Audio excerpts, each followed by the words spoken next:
Mathrubhumi news പുറത്തു കൊണ്ടുവന്ന സംസ്ഥാനത്ത് കഴിഞ്ഞ ഒരു വർഷമായി നടക്കുന്ന ഗുരുതരമായ ഒരു തട്ടിപ്പുമായി ബന്ധപ്പെട്ട കാര്യങ്ങളിൽ നിയമ നടപടികൾ പുരോഗമിക്കുകയാണ്. PSC ശ്രീചിത്ര ജോലി തട്ടിപ്പിൽ BJP നേതാവിനെതിരെ പ്രഥമ ദൃഷ്ട്യാ തെളിവുണ്ടെന്ന് എറണാകുളം സെഷൻസ് കോടതി.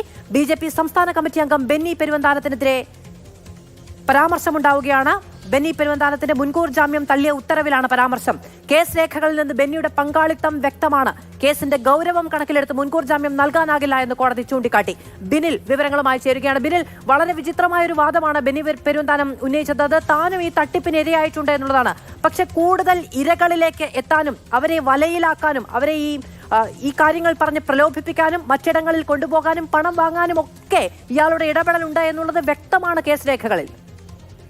മാധു, അത് തന്നെയാണ് ഇടുക്കി പ്രത്യേക കോടതി, അതായത് തൊടുപുഴ സെഷൻസ് കോടതി ഇത് സംബന്ധിച്ച മുൻകൂർ ജാമ്യ ഹർജി തള്ളിക്കൊണ്ടുള്ള ഉത്തരവിൽ വ്യക്തമാക്കിയിരിക്കുന്നത്. ഇതിലെ ഏറ്റവും പ്രധാനപ്പെട്ട കണ്ടെത്തൽ ആ കേസ് രേഖകൾ പരിശോധിച്ചതിൽ നിന്ന് തന്നെ ബെന്നി പെരുവന്താനത്തിന്റെ വ്യക്തമായ പങ്കാളിത്തം കണ്ടെത്താൻ കഴിഞ്ഞിട്ടുണ്ട് എന്നാണ് കോടതി പറയുന്നത്. മുൻകൂർ ജാമ്യം നൽകാൻ കഴിയില്ല, കാരണം ഈ കേസിന്റെ ഗൗരവ സ്വഭാവം കണക്കിലെടുത്തുകൊണ്ട് തന്നെയാണ് ബെന്നി പെരുവന്താനത്തിന് മുൻകൂർ ജാമ്യം നിഷേധിച്ചുകൊണ്ടുള്ള ഉത്തരവ് കോടതി പുറത്തിറക്കിയിരിക്കുന്നത്. ഇതിൽ പ്രഥമദൃഷ്ട്യാ തന്നെ ബെന്നിക്കെതിരെ ഇതിൽ തെളിവുണ്ട് എന്നുകൂടി കോടതി വ്യക്തമാക്കിയാണ്. അതിനെതിരെ ഇപ്പോൾ ബെന്നി ഹൈക്കോടതിയെ സമീപിച്ചിരിക്കുകയാണ്. അല്പസമയത്തിനകം ഹൈക്കോടതി ബെന്നിയുടെ മുൻകൂർ ജാമ്യ ഹർജി പരിഗണിക്കുന്നുണ്ട്. പക്ഷേ ഏറ്റവും പ്രധാനപ്പെട്ട കാര്യം എന്നത് അത് നേരത്തെ ചൂണ്ടിക്കാണിച്ചതുപോലെ ഒരുപാട് പേരെ ഈ തട്ടിപ്പിന്റെ ഭാഗമാക്കാനായിട്ട് ബെന്നിയും അതിന്റെ പങ്കാളിയായിരുന്നു എന്നതാണ് ഏറ്റവും പ്രധാനപ്പെട്ട കാര്യം. അതാണ് പോലീസിന്റെ അന്വേഷണത്തിൽ വ്യക്തമായിരിക്കുന്നത്. അതുകൊണ്ട് തന്നെ സെഷൻസ് കോടതിയുടെ വളരെ പ്രധാനപ്പെട്ട പരാമർശങ്ങളാണ് ആ കോടതി ഉത്തരവിന്റെ ഭാഗമായിട്ടുള്ളത്.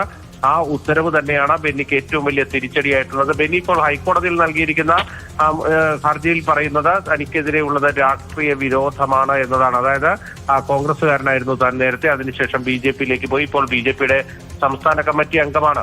ആ രാഷ്ട്രീയ വിരോധം വെച്ചുകൊണ്ട് തന്നെ കേസിൽ കൊടുക്കാൻ ശ്രമിക്കുന്നു എന്ന വിചിത്ര വാദമാണ് ഈ കേസുമായി ബന്ധപ്പെട്ട് ഇപ്പോൾ ബെന്നി പെരുവന്താനം ഹൈക്കോടതിയിൽ നൽകിയിരിക്കുന്ന ഹർജിയിൽ വ്യക്തമാക്കിയിരിക്കുന്നത്. അല്പസമയത്തിനകം തന്നെ ഹൈക്കോടതി ഈ ജാമ്യ ഹർജി പരിഗണിക്കുകയും ചെയ്യും. പക്ഷേ സെഷൻസ് കോടതിയുടെ വളരെ കൃത്യമായ നിരീക്ഷണമാണ് ബെന്നിക്കെതിരെയുള്ളത്. രേഖകളെല്ലാം പരിശോധിച്ച ശേഷം ബെന്നിയുടെ പങ്കാളിത്തം ഇതിൽ വ്യക്തമാണ് എന്നാണ് സെഷൻസ് കോടതി പറഞ്ഞു വെച്ചിരിക്കുന്നത്. ശരി, ബെന്നിലാണ് വിശദമായ വിവരങ്ങൾ നൽകിയത്. ഈ കേസുമായി ബന്ധപ്പെട്ട് തട്ടിപ്പിനിരയായ മനുഷ്യർ അവരുടെ പലരും കിടപ്പാടം വിറ്റ് കിട്ടിയ പണമാണ് കൊണ്ടുപോയി കൊടുത്തത്. അങ്ങനെയുള്ള ആളുകളടക്കം രാഷ്ട്രീയ വിരോധം കൊണ്ടാണ് തനിക്കെതിരെ കേസ് കെട്ടിച്ചമച്ചത് എന്നുള്ളതാണ് ബെന്നി പെരുവന്താനം ആരോപിക്കുന്നത്. പക്ഷേ ബെന്നിയെ കുടുക്കാൻ പോന്ന പാകത്തിലുള്ള കൃത്യമായ തെളിവുകൾ ചൂണ്ടിക്കാണിക്കുന്നതാണ് ഇതിലെ കേസ് രേഖകൾ. ബെന്നിലാണ് വിശദമായ വിവരങ്ങൾ നൽകിയത്.